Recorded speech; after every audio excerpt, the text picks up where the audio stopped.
What if I told you that the biggest influence over what ends up on your dinner plate isn't your government, your local farmers, or even the multinational food brands you recognize, but a small group of ultra-quiet billionaires from one of the world's most peaceful countries?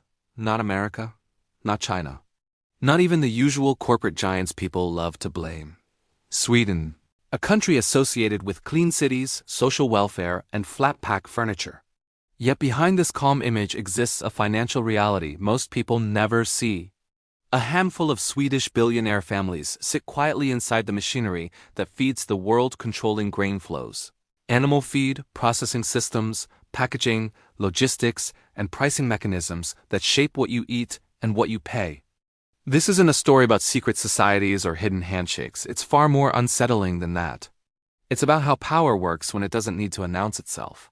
Because when you control systems instead of brands, you control outcomes without ever appearing on the label. Welcome to its financial history too. To understand how this happened, you need to rethink what food control actually means. Food is not just farms, recipes, or supermarket shelves. Food is fertilizer, feed, storage, shipping, commodity markets, processing plants, insurance, and data. Whoever controls these layers doesn't need to grow food at all. They only need to sit between everyone else.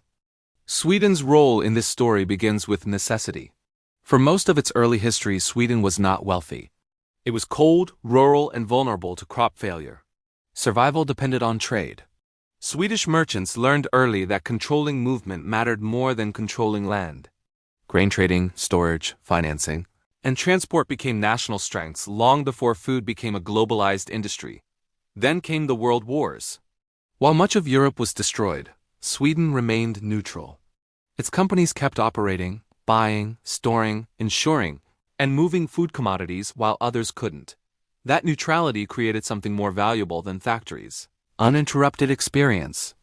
Swedish trading houses learned how global food flows behave under stress, shortages, and political chaos. After the war, the world population exploded.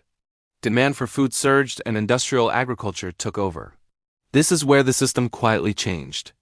Instead of competing in supermarkets or farming directly, Swedish capital moved upstream, into grain trading, into animal feed, into fertilizers, into processing infrastructure, into logistics, into risk management.